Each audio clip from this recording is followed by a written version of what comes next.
Ayan guys, umorder na ulit ako ng 200 pieces na sea urchins and lalagay ko na siya sa ganito para mamaya dire-diretso na naman ang aking kain. Walang commercial break. Ganun.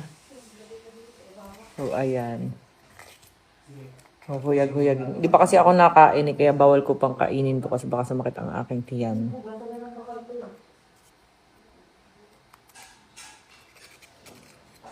Ayan siya guys. Oh, huy.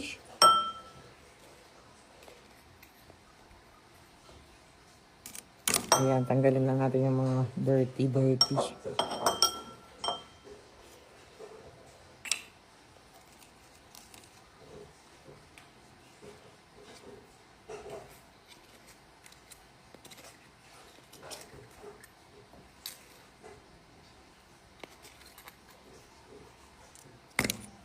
Ito yung trip ko sa buhay ngayon. Ang kumain ng maraming sea urchins. Ako gusto yung laman na medyo madilaw. Hiwalay natin. Kung kakain na po kanin? Nag-order ako na yung mga inasal. Nag-order ka po? Oo, saing na lang. Sige. Para sa ating lahat ngayon.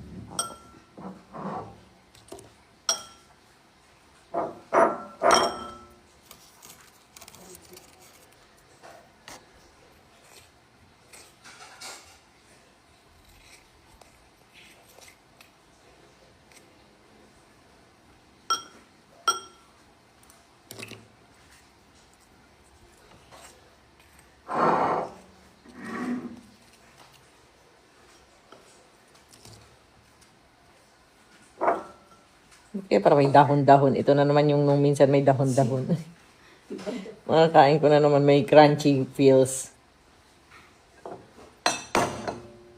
Sumasama talaga man pag kinain.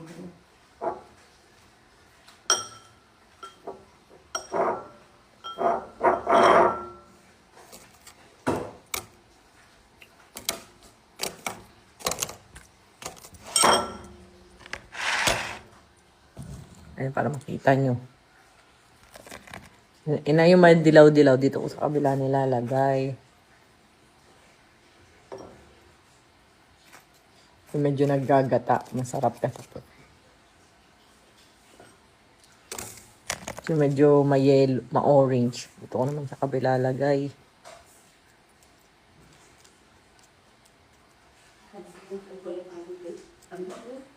Binabag.